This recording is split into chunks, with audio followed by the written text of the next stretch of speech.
Heidi. So today I'm going to be talking about puppy mills, which I know is a really sad topic, but I have cute dog pictures to make up for it. So what we're going to go over is what puppy mills are, why they're unethical, how you can avoid adopting from them, and what to expect if you happen to get a dog from a puppy mill. And for the why they're unethical, I do have some examples from my family of other dogs, and that's where the pictures come in. So what they are is they're large-scale operations where profit is prioritized over actually taking care of the dogs that they're trying to sell. And contrary to what you might think, they're actually not illegal. There was an Animal Welfare Act passed by Congress in 1966 that stipulates the basics of food, water, and shelter need to be provided. But as long as an organization is seen to be providing those and they don't have any acts of negligence or abuse recorded, then authorities can't actually do anything to shut them down. And usually what happens is even if they're inspected by the USDA and they're found to not be providing basic necessities, usually things don't actually happen, so they can just keep on breaking the rules. So why you should avoid them is they don't take care of their dogs. Often if a dog is injured or is even not really in a good living situation, they don't actually do anything about it because that costs more money than what they want to use or spend on them. They take inhumane shortcuts such as putting sawdust in food to make it go further without actually spending the money on actual food for the dogs, which causes a lot of health issues later in life. And then they also use the same dogs over and over again to breed. So my grandparents got a dog named Zoe, who she was used to breed so many litters of puppies that she ended up actually having cancerous growth throughout a lot of her body because it put so much strain on her to be breeding that many puppies in her life. So the second example, I guess, that we have is Misty. She was my aunt's corgi about 10 or 15 years ago. They bought her from a puppy store in the mall whenever she was about a month and a half old. And whenever she hit about 2, her teeth started falling out. My aunt said that they would actually find them just laying on the floor around their house. They weren't held in by anything. And when they took her into the vet, he explained that since they bought her from a pet store, she was likely from a puppy mill. And he explained that usually in order to save money on buying food for the dogs, they'll actually mix sawdust in with wet food to make it go further while spending less money. And while it doesn't cause many health issues outside of the mouth, it does cause teeth to fall out. It can cause infections, which you'll see later on. And so by the time Misty passed away at 14 years old, she only had 9 teeth left. And so this is a picture of Misty whenever she was a puppy, close to when they first got her. And then this is one of the pictures of later in life, and this is whenever she had about 9 to 12 teeth left. Whoop, we're skipping, hang on. The second example that I have is Max, and this was actually a puppy that my mom and stepdad got whenever I was about 8. He was a Bichon Frise, and they adopted him from a breeder. But my mom said that some things that they thought about afterwards that they didn't realize at the time is that this breeder was kind of sketchy. She wouldn't tell them anything about the parents that they had for this puppy. They said that his dad got hit by a car, and that was just kind of it, that they wouldn't share any other information. And they wouldn't let them go back to see where the dogs were kept, which is kind of a big red flag that they're not doing things that they should be. That's when you should leave. Yeah, they just, they didn't think about it at the time until afterwards, unfortunately. So he actually only lived to be about 3 months old. He had a liver shunt, which the vet explained is really common in dogs from puppy mills just because they have so much inbreeding. So about 4 weeks into us having him, he started having some health issues that were noticeable, where he wouldn't use the restroom, started losing a lot of weight, which we didn't realize at first because he was so fluffy that he looked like he was fine, but he really wasn't. So we went to the first vet, and they didn't really know what was going on. They tried some things to figure out the restroom problem, and it didn't help. And the second vet noticed the behavior issues and realized that he was probably from a puppy mill and possibly had a liver shunt, which is it's a growth that forms abnormally across the portal vein or any other branches that go into the liver, which causes blood to bypass the liver and not have toxins filtered out, which is essentially the body poisoning itself over time. And so by the time we realized that he possibly had this liver shunt, the vet explained that the surgery to either find out if it really was a liver shunt and how to remove it would actually cost about $2,500 to $3,000, which was a pretty big financial take on for them, especially since they already spent about $1,000 just on all of the preliminary x-rays and examinations. So unfortunately, he did pass away because they it just didn't make sense to spend the $3,000 on this surgery whenever we weren't sure if that was actually the problem and if we would still have him whenever we got out of it. And there's Max as a little puppy. These were both taken the same day, and unfortunately we don't have a whole bunch of pictures from him because, yeah, we didn't have him very long, but he was very, very cute. And then the very last example that I have is Oscar, and he's the reason why I chose this topic because he's actually still alive. My aunt just recently adopted him. He was relinquished with 13 other dogs from a puppy mill. He was there for 6 years and was used specifically for breeding purposes. And of those 13 dogs, he was the only one that survived. He spent 8 months in the vet hospital because he had an infection in his mouth that was so bad, if you looked up into his mouth, you could see into the sinus cavities. So he no longer has any teeth, and the infection was taken care of, but it took a lot of antibiotics and time at the hospital, and so that's how he ended up at my aunt's. So this is a picture when they first got him. He's kind of a really ratty mess. He had never really been brushed, or he was living in really gross conditions. And here he is after his first haircut with his little tongue hanging out. And then kind of the family joke is that he looks a lot like Sid from Ice Age, so my aunt has a lot of pictures comparing him to him. And he really does look like him. And so how you can avoid puppy mill puppies is avoid buying from pet stores, because often puppy mills will sell these dogs to pet stores but not tell them that, oh, we don't keep these dogs in good condition, because that would be a definite thing for the pet store to say, no, we don't want your dogs. So they can lie, and the pet store has no ability to discern if they are or not. And usually a breeder who has a good reputation is not going to want to sell their puppies to a pet store. They're going to want to get to know who's going to be taking their puppies and who's going to be taking care of them, know that they're going to have a good life after they leave their home. And also, if you're going to adopt from a breeder, which is a good way to avoid it, make sure that you do research on them to see if they do have a good reputation, if they'll let you see where the dogs are kept, because if they don't, that's a big red flag. Ask questions like how many litters they have per year, the parents that these dogs are coming from, just sort of stuff like that to gauge, is this a good business that I want to pay money to have a dog from? And a really good way to avoid puppy mill puppies is to adopt from shelters, because often they are rescues, and even if you spend the money on this dog, it's not going to go towards funding puppy mills to put out more dogs. You're going to be funding this shelter and helping them rescue more dogs. So you know that it's going to go towards a good cause, and you know that's kind of what we all want. And then also just always ask questions whenever you're adopting, just to make sure that you know what you're getting into, and also that you know that you're going to get a good dog who's going to live a long life. And if you end up with a dog from a shelter, or from a puppy mill, just things to expect. So usually with these first 4, they're kind of dependent on how long this dog was at the puppy mill.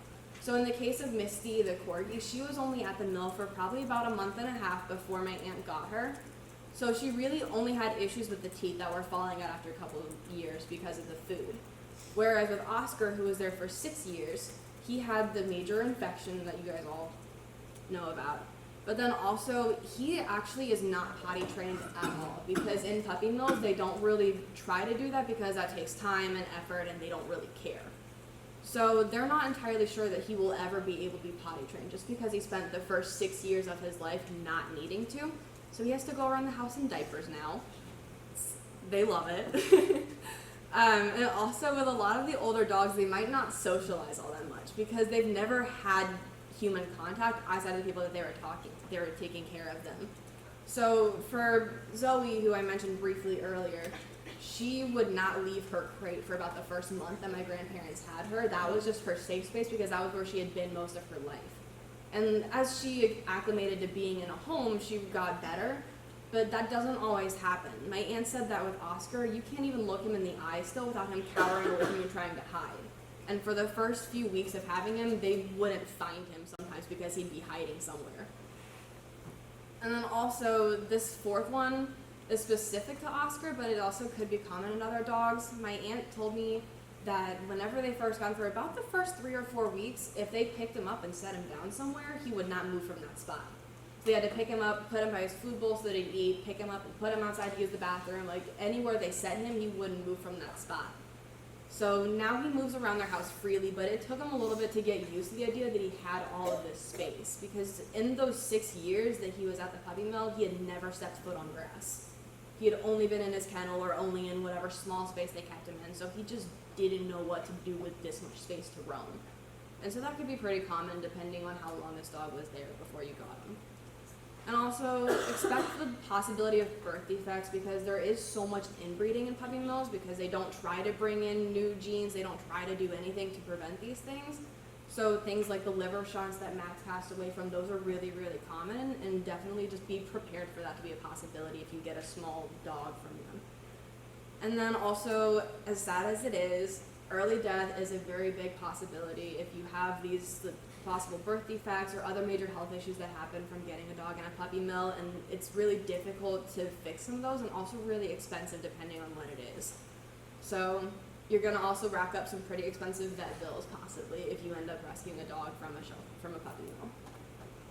And then these are my sources. Great. Questions, comments? We actually adopted a dog, I think 5 years ago now, from a police officer that raided a puppy mill operation that was had some really bad neglect and everything. Mm-hmm. And it turned out that she was pretty well taken care of because they wanted to use her so much as a breeder dog. Okay. She was kind of the prime appearance of a wiener dog. She threw all sorts of colors. It's Well, you can find good examples, I'm sure, of puppy mills. But she had really bad behavioral issues. Okay. She never wanted to play with toys. She never wanted to move. She wasn't used to any of that or human contact. She was just so used to just sitting in a kennel for hours and hours. This is just another tip for if you do adopt a dog. Good, another tip for what? If you do adopt a dog from a puppy mill or Okay. something like that. So we adopted a dog, and it was from a puppy mill that we didn't necessarily know. They let us see the mom and dad. It was in a home, but as soon as we brought him home, he freaked out if he ever he'd never touched grass before, so he was just super unaware of all that and wouldn't follow us around. And I was really involved in 4-H and the dog project and everything, so we talked to some of the leaders there, and they said if you put them on a leash and then just have them follow you everywhere, so wherever you go, make them go. If you're in a house, don't let them be within 5 feet away from you, so keep them on a leash. Okay. After you bring them home, you're saying? Yeah, after you bring them home, and that helps kind of Accumulate them? Mm-hmm. And then right now he has no symptoms whatsoever that he's a puppy mill puppy at all, just because he turned the corner. Yeah, and I'm And sure that you can find helps. some good puppies from Yeah. puppy mills, but you can find some terrible ones, and you hear about these places where they raid them and they have 120 dogs in Yeah. cages stacked high, and the whole gamut. But I know the mall in Lafayette years ago, we used to have a pet store, and it was just sad to see these puppies in these cages, and they had an incredible high price on them, and they weren't worth it, and they were waiting for impulse buys. The mom and the little kid goes in, oh, mom, look at how cute. And it's an impulse buy, because everything you said about checking the breeders, finding out from other people about that breeder, if you got to do all that, and you should expect to take half a year or more to find a good dog, where you've asked other people, what have you, I asked, when I was looking for Newfoundlands, I asked some breeders to give me names of people that had bought their dogs. And I would call these people up after, they've had the dogs 2 or 3 years. Have you had any problems? And a good breeder wants to hear back from you, like you said, if you had problems, because they've got to check the pedigree and say, okay, now we're not going to breed that pair anymore. So it can be done right, but Yeah. it's pretty sad. Now the liver shunt can happen to anybody, and what's really neat about the liver shunt, kind of neat I guess, is it's normal in the fetus, because there's no digestion going on, and you need to route the blood around the liver in fetal life. But as soon as it's born and starts eating, you need the blood to go to the liver, and a shunt is still going around the liver, and you were exactly right. So it's kind of normal in fetal life, but it's got to shut down in postnatal life. And it's really kind of neat how they fix them. They can fix them. Anyway, I don't want to go there. Anything else? So do you know how many litters that a breeding bitch would have a year in these situations? Is it going to be like the second they're done, like it's going to be 6 litters a year, something crazy like that? That's a good question, so answer that, because how many litters would one female dog have in a year? So generally, if you want like a good breeder, they'd have like a litter either every year, every other year, like a good number like that. But if they are trying to get as many litters as possible, then it would be a crazy number of like 3 or 4 litters a year, even if they're pushing it like the 6, like you said. Just basically as often as this dog can breed, they're going to try to get her pushing the puppies. Obviously, it's probably going to affect the lifespan at all. Do you know anything regarding that, or in terms of actual years, or no specific number? I don't know specifically about years, but I do know that it does put a huge strain on the body, so it would shorten the lifespan of the dog. Like the Zoe that my grandparents had, she ended up having like a lot of cancerous tumors that started causing her health issues because she had been breeding so many dogs.